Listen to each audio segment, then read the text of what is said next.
Hello and welcome to my last YouTube video of 2020.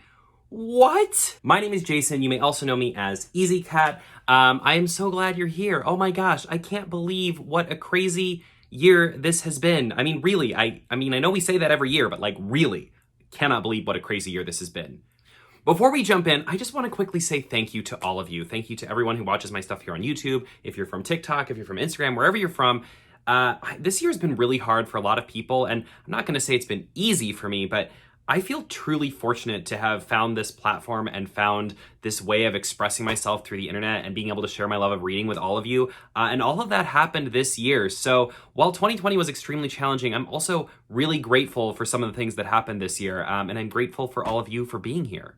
Yeah. Today I'm going to be showing you everything that I read in December. Now here's the thing, in November I did not read a lot and the stuff I read was kind of disappointing. So I went a little overboard in December and really pushed a lot of my other hobbies and things to the side because I just wanted to read and I wanted to read a ton and I wanted to catch up. So I'm looking at my stack right now of what I read in December because it is massive. It is about to tip over. Not only did I read a lot of books, I read a lot of big, chunky books. So I'm really excited to go into this with you. I haven't been posting a ton of reviews on TikTok and Instagram lately, so a lot of these books, it's going to be my first time getting to talk about them with you guys, and that's also super exciting. Just quick housekeeping, please make sure to like and subscribe if you like subscribing to things. What? I have so much YouTube content planned. 2021 is going to be the year of the YouTube for me, as well as the book club, and I'm just so excited to share more of this kind of content with you guys.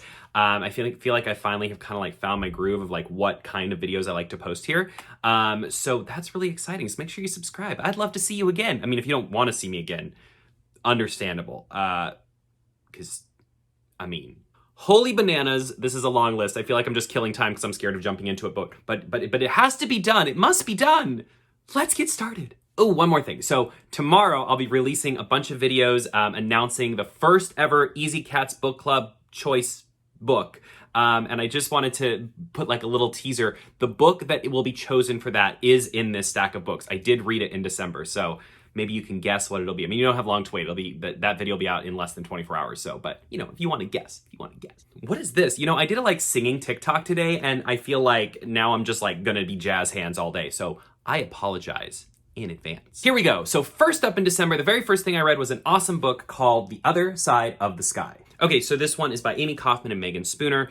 Just a really cool book. So this was described to me as a Miyazaki-like book. So really whimsical world, and it did not disappoint. So essentially this is about a young man who lives in this city in the clouds that has a lot of technology, and a young woman who lives on the earth below, where they're more magical based. And something happens to where the young man basically falls to earth, and he meets this girl, and the people in the sky don't think really anybody lives down below. Things just a wasteland, and the people down below think that gods live in the sky. So there's this back and forth between them because one of them is all science and one of them is all magic, and I don't know, it's just really fun read, and there's some really interesting diversity and inclusivity in this book. So I say that because one of the main characters, the guy, when he is living in his cloud city, he's actually possibly going to be part of a polyamorous relationship, which I don't think I've ever seen in a YA book before. I'm sure it exists out there, but this was my first encounter with it in YA fantasy. I thought that was really interesting. I was like, oh, what an interesting type of relationship to put into a book. I also think this book speaks a lot to this idea of, just empathy and learning from each other and not being so hard-headed about your own beliefs that you can't be open-minded to someone else's beliefs, and kind of what you open yourself up to when you're willing to listen and learn from someone else. I really liked that. Really fun book. Definitely the beginning of a series. I cannot wait for the next one. I'm so excited to read the next book in this series. It was really, really excellent and a wonderful way to start December. All right, time to keep going. So if you don't already follow Robbie Reads, he's on Instagram and YouTube, and he has a TikTok as well. I think he mainly posts on Instagram. He did his own book club in 2020 called Robbie's Book Club. And he has really become someone that I really look up to. He's someone that I, kind of the reason I wanted to start doing bookstagramming type of stuff and book talk and stuff like that is because I just really loved his account. And I really loved the books he was recommending, and he recommends a lot of like YA contemporary stuff. So obviously I read a lot of fantasy, and he recommends a lot of YA contemporary stuff.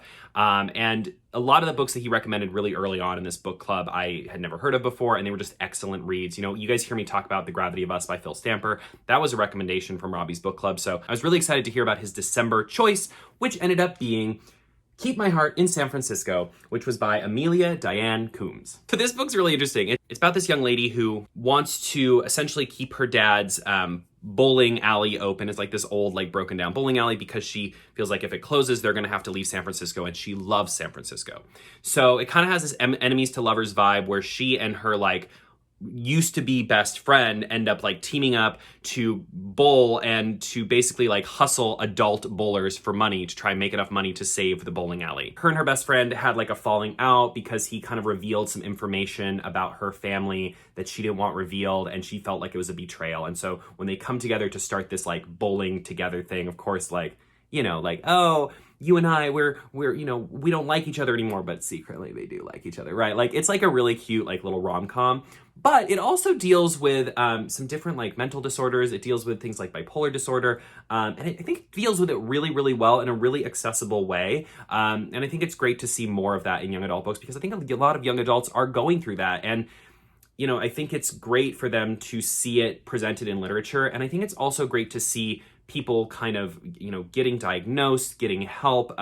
That's really important, especially for young people who, when you're dealing with things like depression and bipolar disorder, it can feel like you're all alone in the world in that. I mean, whether you're a young person or an adult. So I think seeing that you're not alone in that is so important. I really love this book.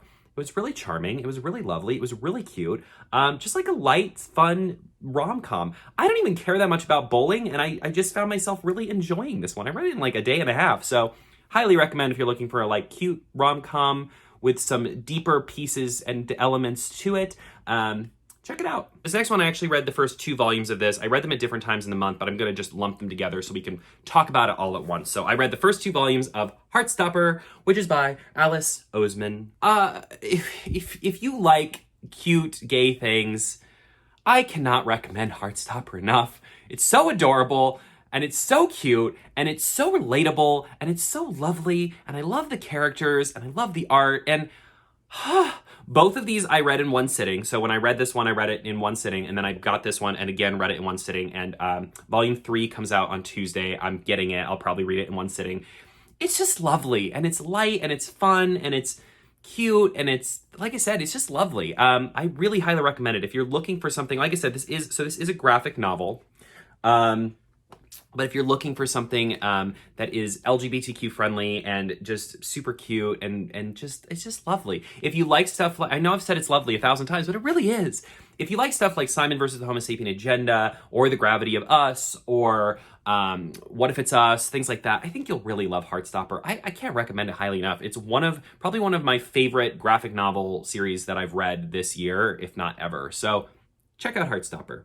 Next up is one that I did review on my TikTok and Instagram channels, and that is In a Holidaze by Christina Lauren. So I wanted to read a cute little holiday story. I mean, if you're not going to read In a Holidaze during the holiday season, then what's even your life? What are your choices? What are you doing? In a Holidaze follows this young woman who, she and her family always go to this cabin every holiday season, and she has like a really bad experience. She ends up like making out with this one, not her brother, but like a family friend, a friend of her family. I don't know. She makes out with this guy, and she doesn't want to make out with him because she's not into him. She's into his brother, and she just has a horrible holiday season. So on the way home, she's like sitting in her car, and she's like, oh, I just wish I could be happy for once. And then like a truck, I'm not kidding, a truck filled with Christmas trees hits their car, and when she wakes up, it's earlier in the week at like the beginning of the like holiday week again. So it has this like Groundhog Day effect of like going back in time and like reliving to try and like figure out what would make you happy. Ultimately, so I do think this book is cute, and I think if you're looking for like a Hallmark movie holiday type book, I think it's great. My main complaints came from the fact that this whole Groundhog Day situation just didn't really even need to be in the book. It's about a third of the way in the book. It's kind of completely forgotten. Like they no longer use that element. Like pretty early on, they just kind of stop using it, it's kind of felt like, why was it even there? And my other thing is like, it just is so, I don't know, sometimes books are so positive and so optimistic that I find them not as believable. And that was kind of how I felt about this book, was it was very Hallmark movie. Like, it was very like, everything worked out, no problems, nothing went wrong at all, no consequences, and I don't know. I like a little more drama. I like, I like endings that are either sad or more ambiguous. Now and then I like a happy ending, but for me, this one was maybe a little too light. But I think if you're looking for that light Hallmark movie holiday book, you'll really love In the Holidaze. Like, that's exactly what it is. I think it's just, that's not typically my type of book, and I kind of tried to make it my type of book because it was the holiday season, and turns out it still isn't my type of book.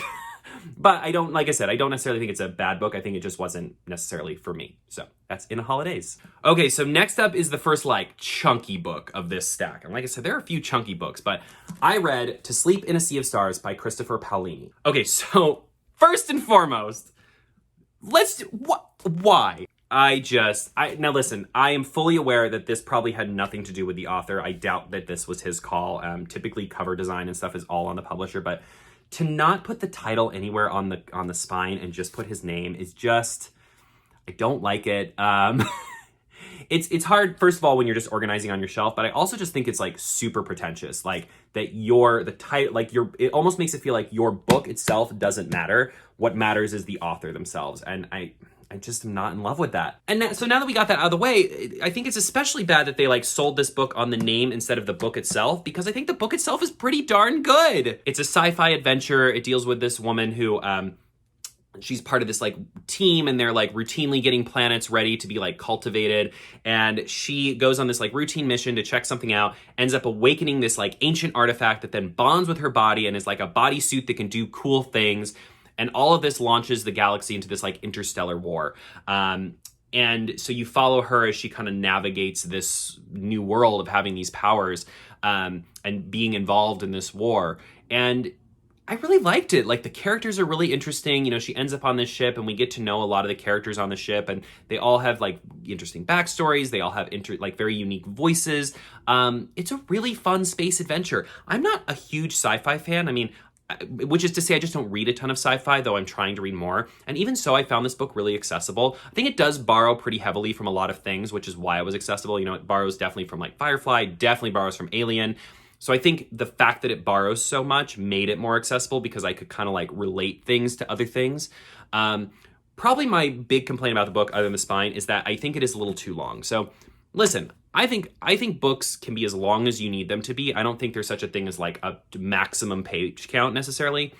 But I do think it becomes a problem where if your book is so long that your emotional beats or the emotional story you're trying to tell starts to get a little repetitive, then I wish they had like slimmed down a little bit, because by the end they're doing things and trying to like kind of pull at your heartstrings a little bit on certain pieces and certain characters. And I feel like, oh, we've already done this a couple times. So it didn't feel as like moving anymore, or, you know what I mean? Like, the book is just like the smidgiest bit too long. I wish it was just like this much shorter, because I think it would have just felt a little tighter. As it is, it feels like the second act, I'm going to say this about another book in a second, but I feel like the second act just feels a little too fluffed. I feel like it could have been trimmed and then it would have just been a really tight story. I feel like I read it pretty quickly, even though it was really long. I feel like it reads at a really good pace. I never was bored. I think that's important too with a really long book like this. It's important that you never feel bored, and I never really felt bored, which is good. So check out To Sleep in a Sea of Stars. I've already raved about this one in my top 10 books of 2020, and I've raved about it on TikTok, and I've raved about it on Instagram. I'm gonna rave about it again. And that is This Is How We Fly, which is by Anna Meriano. Okay, so the gist of this book, it's a young adult contemporary novel taking place in modern day in the real world, and it's about this girl who is dealing with her last summer before she goes away to college. So it's really got those like growing pains of like, I'm leaving, but I still have to like obey my parents. And she has a stepmom, which is like, her stepmom is like one of the most evil character. Like, she is like Professor Umbridge level toxic. Like, I was like, she's so mean at some points and like not understanding of her daughter that I felt like I was like gripping the book. Like, I was like, oh my God. I mean, she's that kind of character. She will make you feel all your violent feelings. But this girl ends up her friend gets her to come and play Quidditch, like real life Quidditch, where they run around a field like holding a PVC pipe between their legs like a broom. They have like specific rules for like playing on the field.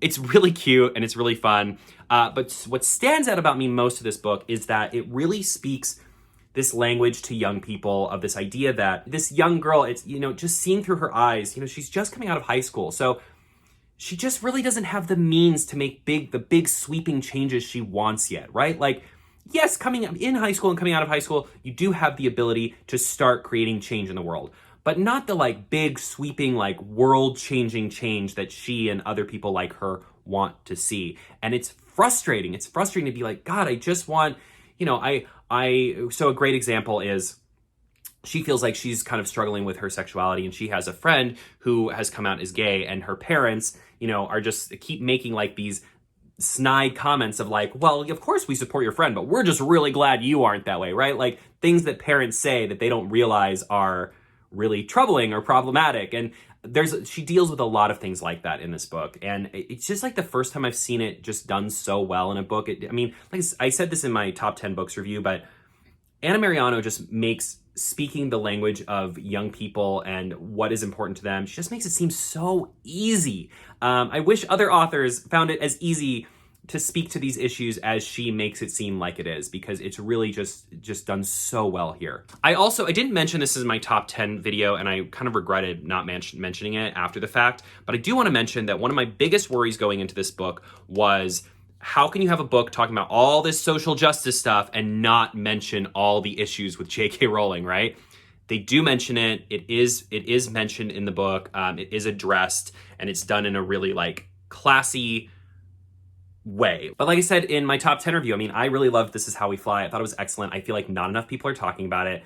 It's such a good book, and especially if you're looking for YA contemporary, especially if you like want as a young person to feel represented in your belief that the world is kind of a mess, and we're just so angry about it, but we're not quite sure how to like fix that, and our parents just don't get it. And that this book just captures all of that in just a really beautiful, fun way. And it has Quidditch, and I just love it. I can you tell I love this book? I really loved this book, so I highly recommend This Is How We Fly. Okay, next up, I read A Song of Wraiths and Ruin by Roseanna A. Brown. So this is a young adult fantasy novel. It takes place from two different main characters, a young man and a young woman. The young woman is basically like a princess. The young man is kind of emigrating into this city where she is the princess of, and his younger sister gets like abducted by this wraith, by this evil creature, and tells him that in order to get her back, he has to kill the princess. At the same time, the princess is dealing with like trying to run things and dealing with a council that is doing things to the people that she doesn't really approve of. A lot of this starts off because there is a competition. So the young man ends up entering into this competition to try and get closer to this princess, and has to he has to complete different trials in order to, try and win and try and keep in the competition. I want to correct myself. I said princess, and it's actually a sultana. As I was saying that, I was like, that doesn't sound right. So I just wanted to quickly correct that. But anyway, there's like this competition. He's trying to get closer to her. I had mixed feelings. I definitely want to read the second one. I think it's great that there's so much inclusivity in this book. I did like the characters quite a bit. I thought that Karina, the Sultana character, I thought that she was a lot more interesting than Malik, who is the like male character. I think my only thing with this book is, and it's not even this book's fault, it's just like I feel like I've read so many young adult fantasy books with competitions at the heart of their story this year. I feel like I'm a little fatigued with it. Like I'm tired of reading like about this contest of champions where to, like it's a lot, and it's been a lot, and it at this point it feels like old news, and that trope and that storyline to me feels very overdone, especially this year. I feel like I read a lot of books, and I feel like the first few I read, I was like really into it, and now by the time I got to this, I was like, oh my God, here we go again with this competition. The second half of the book kind of gets away from the competition and deals with a lot of other elements of this world, and of course these two main characters meet, and I liked a lot of that a lot more. So I gave this book a 4 out of 5. There was a lot that I liked about it. I was really put off at first by another contest. But overall, I think the world is really interesting. Like I said, I think it's got a lot of potential going into the sequel. I am really excited to read the sequel. I do want to know what happens next. But I just feel like if you read a lot of YA fantasy, just expect the first like half of the book to be a little redundant. Like you've definitely been there, done that. But after that, it definitely like grows into this much cooler story. So if you're gonna read this one, I highly recommend just going in with that knowledge and like pushing through that first half of the book, because it is worth getting to the second half for sure. Okay, next up was another chunky book. I read The Evening and the Morning by Ken Follett. I love Ken Follett. I love historical fiction. This is a prequel to Pillars of the Earth, which I absolutely adore, the Pillars of the Earth series. I really liked this. I was not a huge fan of A Column of Fire, which was the third book in the Pillars of the Earth series. I think it just went too much outside of what I liked about Pillars of the Earth. But this kind of brings it all back. You know, it's dealing with like building. It's dealing with like a really small story about only a few specific characters. And really like exploring like their lives. Of course, it's Ken Follett, so you're gonna have characters that you absolutely love, and you're gonna watch them go through absolute horrible experiences as they kind of navigate their life and dealing with like really awful people along the way. Like for me, Ken Follett writes very like good guys versus bad guys kind of characters. But man, it's just so good when the good characters finally like get what they're trying to get to, or like accomplish something despite the adversity of what they're being put through. It's just such a good feeling. I noticed, I think this has always been the case, but I noticed it more with this book. I do think Ken Follett's, the way he writes like love making and love scenes it does feel a little stiff. So that's maybe my only little complaint, is it does feel like very like jaded. And maybe that's because a lot of the characters who are making love aren't actually in love. It's like, you know, it's old times. So there's a lot of things that happen that are really devastating. And some of them do have to do with, you know, sexual content and things like that. This is definitely an adult book.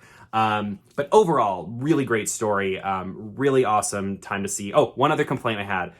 I really wanted more Vikings. There was just not a whole lot of Vikings in the book. And everything about this told me Vikings. And then like Vikings were kind of like an afterthought in the book. Like they are mentioned, but I don't know. I thought maybe one of the characters would be a Viking, and no, not really. I thought there'd be more Vikings, but that's really on me. That's not his fault. And it's on the cover for false advertisement of making Vikings front and center. But overall, really, really awesome book.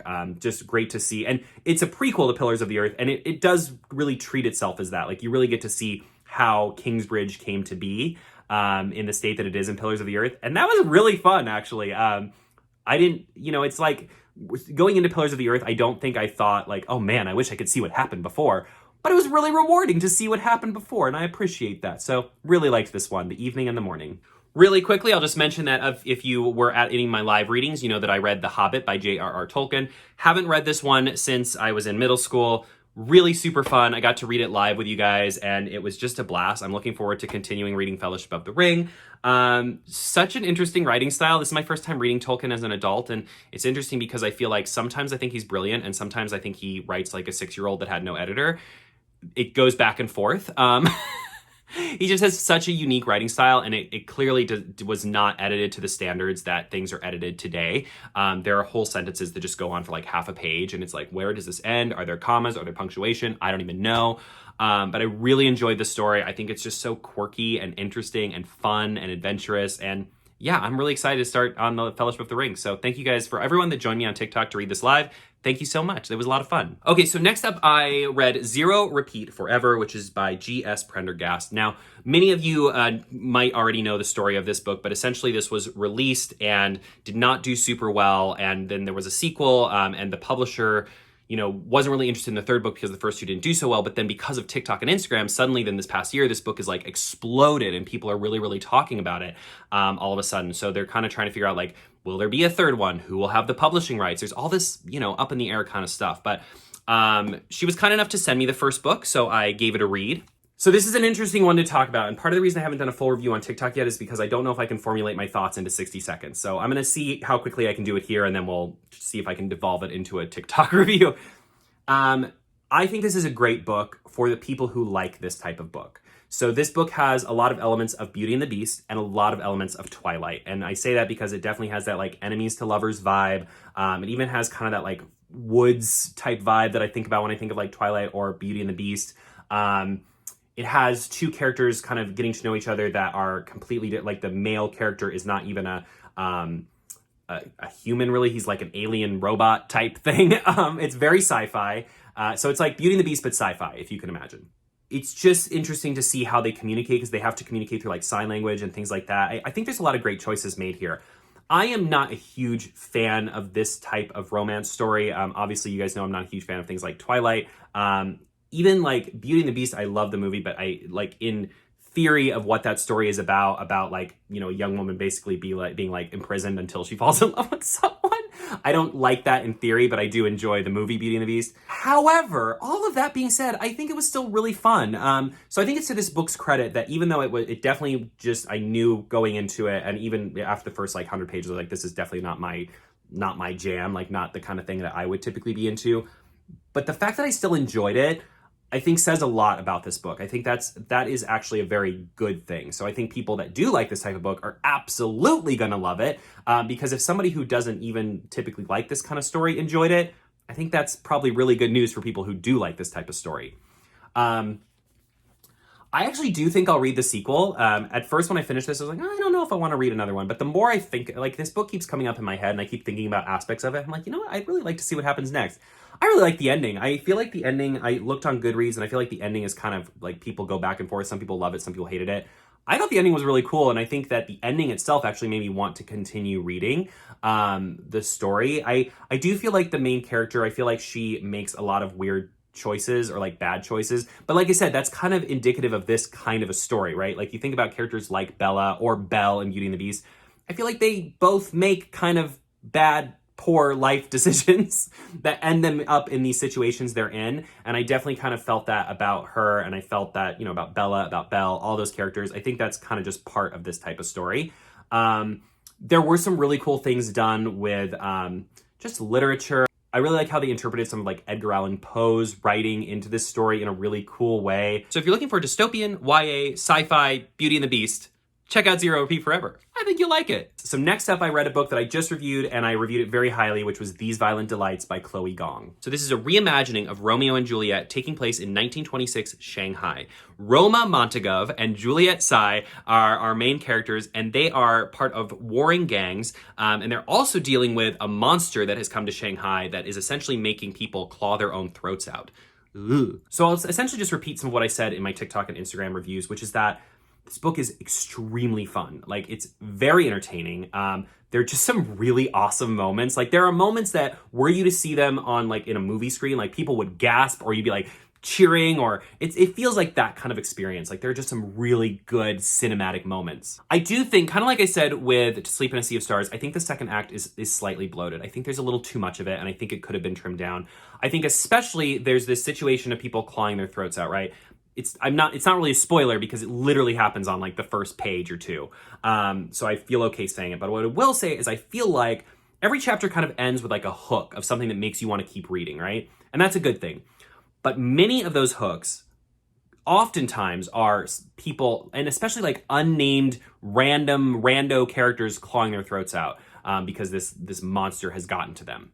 It happens so often that by the end of the book, it's no longer shocking. It feels like, oh, here we go again. Like, and you never want that. You never want your like main like shock and awe, like bad thing, like the main bad thing that could happen to you, and the thing you definitely don't want to happen to you, to start to feel boring is not great. So that is kind of like my biggest complaint is, and I think that could have been avoided if the second act had just been trimmed down a little bit, because it happens one too many times. It happens two too many times, to the point where I started expecting every chapter to end with that, like with somebody doing that. And that's not great if you start to predict that that's going to happen because it's happened so much. But all of that being said, book is really fun. It's definitely going to be a series. It ends on a to be continued. I really loved it. And especially the the third act was just really great. I've said this before, but a third act can make or break a book. And I really feel like it makes this book. Like, the third act is so good, so fun, so rewarding, with such a fun ending, such a cool ending, that it like elevated the book to another level. I really loved These Violent Delights, and I highly recommend it. All right, we're down to our final two of the month. This is Once and Future Witches by Alix E. Harrow. This takes place in 1893. It deals with three sisters who are kind of like dabbling in witchcraft. And also, you know, as they start to dabble, they start to bring more women into their witchcraft and into their coven. But they're also dealing with, men in this political climate where they don't want witches, and, and just kind of that like back and forth between the people and religion and then witchcraft and stuff like that. The book also like highly deals with especially like feminism and like early feminism. It uses storytelling and especially like old school versions of fairy tales to really tell its story and kind of explain its story. It's very uniquely written. I think it's a book that I feel like some people may read it and be a little put off by the writing, because at times the writing is so descriptive and it's very overly descriptive, but then I'll feel like not a lot was happening at the time. Does that make sense? Like there are times where I felt like the story kind of dragged, or the story was sort of not important, but like the description of what was happening was more important. And that to me was sometimes a little off-putting, but again, a really phenomenal third act. What I will also say about this book is the characters are fantastic. Just really amazing characters that you are 1000% going to fall in love with. The way that witchcraft is depicted in this book, so cool, so interesting, so well done. This is definitely an adult fantasy novel, and it's more, I would put it more in a category of like fantasy realism, kind of like Addie LaRue. I think if you liked Addie LaRue, I think this is definitely could be a next read for you, because it kind of falls into that same category. It's a book that I think I'll be thinking about for a long time, because it just did some really unique things. It had some really unique ideas. It had some really cool reveals towards the end of the book, but a very unique writing style. I think it's a writing style that people will either love or hate. And there were times where I felt like, oh my God, just get on with it. Just please move on to the next story point. The book kind of reads like a TV show. So I feel like there are little mini arcs throughout it until like a big buildup at the end. But because of that, it would sometimes feel like you'd be making progression in the story, and then all of a sudden it would just like slow down again. And then you make some progression, then it would slow down. Like it definitely had that like mini arc sort of storytelling, which I'm still not sure if I liked or hated. There were times where I loved it and times where I hated it. But overall, it was a really good book. I just recently finished this like 2 days ago, so I'm still processing it, but I definitely think I would recommend it, especially if you're looking for something that's magical realism that deals with witchcraft. It was a really cool book, and it was a really unique book, and I really appreciate that about it. And last but not least, I ended 2020 with The Midnight Library by Matt Haig, which I read yesterday in its entirety from start to finish. This book is lovely. It was such a great way to end the month. It's about a young woman who decides that she wants to end it all. And upon trying to end it all, she ends up in a place called the Midnight Library, where she is able to basically take a book off the shelf and be transported to a life where she made different choices based on her regrets in her current life. And she's able to live through all these different scenarios as a way of seeing like what kind of life would fulfill her. It's very like Wonderful Life, Christmas Carol, like very short read. Like I said, I read it in a day. It was just nice. It was just a great way to end the year. I probably will review it for TikTok and Instagram, but spoiler alert, I'm going to give it a 5 out of 5. It was beautiful. It was beautifully written from start to finish, and it really captures this idea of like what makes life worth living, and what is important in life, and what kind of control do you have over your own destiny and the life which you choose to live. It was beautiful. Highly recommend. I read How to Stop Time by Matt Haig 2 years ago, and I thought it was all right. Like it didn't blow me away, and so I didn't make this a priority. But I'm so glad I read it, because it's really, really, really, really good. And I especially, here's another thing I'll say. If you are someone, I get this question all the time. Hey, I'm having a hard time getting back into reading, or having a hard time getting into reading, or I don't have a long attention span, or what can you recommend to me? I would recommend The Midnight Library. I think it's a book everyone can get something out of. It's a quick read, and I think it's a good, I think it just gets you excited about reading. I think it gets you excited about living your life. Such a feel-good, it's such a great way to end 2020. So The Midnight Library by Matt Haig. Whew. Well, this will easily be the longest video I've ever made. I'm exhausted. I bet you're exhausted. That is everything I read in December. What an amazing month. I read so many good books. I feel so fortunate that I was able to get through so many books. So much good literature. I'm still processing a lot of it, because I feel like I read so much this month that I'm still kind of figuring it all out in my head. I'm so excited for 2021. I feel like we're going to read so many good books. So tomorrow I'll be announcing the very first pick for Ezeekat's book club on January 1st. Obviously, like I said, it was one of the books in that stack. So go ahead and guess if you want to, but also let me know if you read any of these books, or if you read anything amazing in December. Make sure to let me know that. As always, make sure to like and subscribe. Happy New Year. Please stay safe. Please stay healthy. I'll see you next year. A little dad joke. Why not? Have a great night and happy reading.